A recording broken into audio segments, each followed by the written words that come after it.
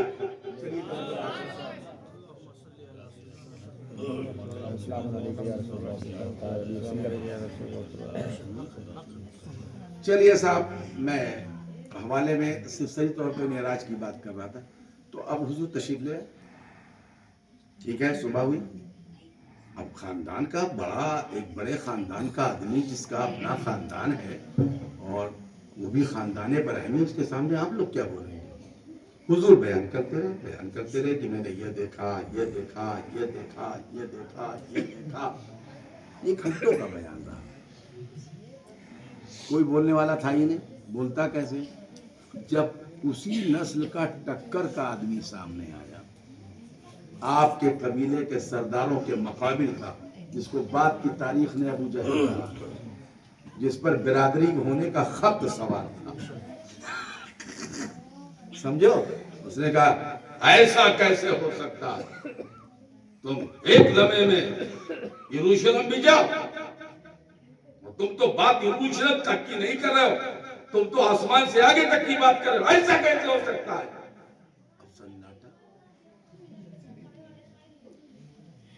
اس لیے کہ حضور رحمت عالم صلی اللہ تعالی علیہ وسلم کو جاتے کسی نے نہیں دیکھا. ہم جانتے ہیں آپ گھر میں، پھر آپ چلے گئے، چلے آئے. آپ کی بات مان لے تو زنجیر بھی ہلتی رہ گئی، پانی بہتا رہ گیا. آپ گئے، آپ چلے آئے. یہ کیسے ہو گیا؟ اس وقت آپ کی معاون، آپ کی مددگار، آپ کی طرفدار، آپ کے لیے سراپا پیار. زور سے بولیے. بچپن سے آپ کے ساتھی، جوانی کے آپ کے دوست، اس عمر میں آپ کا ساتھ نبھانے والے ابو بکر قحافہ کے بیٹے سامنے آ گئے اور فرمایا چپ، انہوں نے کہا کہ گئے تو گئے، دیکھا تو دیکھا، انہوں نے جو کہا وہ میں نے مان لیا، تو کون ہوتا ہے انکار کرنے والا؟ میں تصدیق کرتا ہوں یہ گئے۔ اسی لیے آپ کو لے صاحب ہی کے بعد صحابیت کی تو نس آپ کو حاصل ہے، اس واقعے سے آپ کو صدیق کہا گیا۔ صادق رسول کی بات کو صادق ایکسپٹ کرنے والے، صدق ماننے والے آپ، اسی لیے نبی کریم صلی اللہ تعالی علیہ وسلم کے اس صحابی کو صدیق کا خطاب کہیے سبحان اللہ زور سے بولیے۔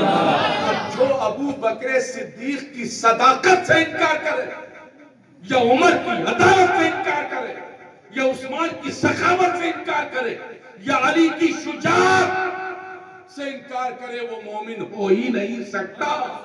سر چھڑ کر تیری پیزاروں کے تاج سر بنتے ہیں سیاروں کے، صدق و عدل و کرم و ہمت چار کی شورے ہیں ان چاروں کے، پہلے تسلیم علی میدان میں سر جھکے رہتے ہیں تلواروں کے، کیسے آقاؤں کا بندہ ہوں رضا، بول بالے میرے سر۔